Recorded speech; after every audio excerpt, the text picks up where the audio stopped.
अस्सलाम वालेकुम। Country news digital की जानिब से मैं हूं सरदार अशर जी। बिल्कुल मैं इस वक्त मौजूद हूं इस्लामाबाद के एक मार्केट में।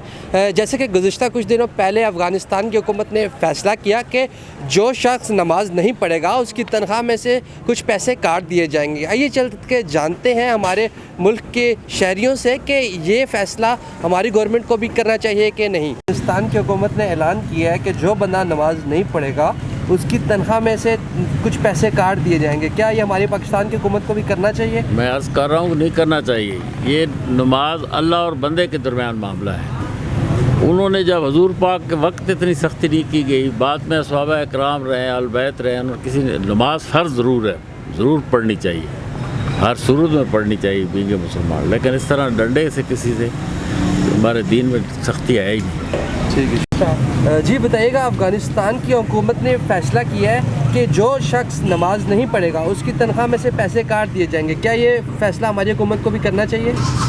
मेरा कि हुकूमत की मर्जी है, क्या सकते हैं। अच्छा, तो नमाज हमारा एक इस्लामिक मुल्क है, बिल्कुल, तो पढ़नी चाहिए कि नहीं पढ़नी चाहिए?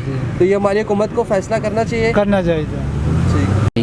जी, अफ़गानिस्तान की हुकूमत ने अच्छा फ़ैसला किया है। बहरहाल दीन पे कोई ज़ोर ज़बरदस्ती नहीं है भाई किसी की। हर बंदे को चाहिए वो नमाज़ पढ़े, अपना अज़ान होती है दुकान बंद करे, अपनी गाड़ी खड़ी करे, अपना कोई काम भी है उस काम को वो बंद करे, नमाज़ पढ़ने के लिए जाए।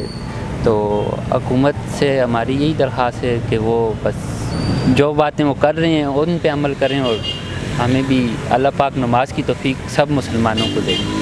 तो नाज़रीन, जैसा कि आपने देखा शहरी यहाँ पर बड़ी तादाद में मौजूद थे और अपनी अपनी राय से आगाह करते हुए नज़र आए। इसी के साथ मुझे दीजिएगा इजाज़त, आपका मेज़बान अशर हमीद।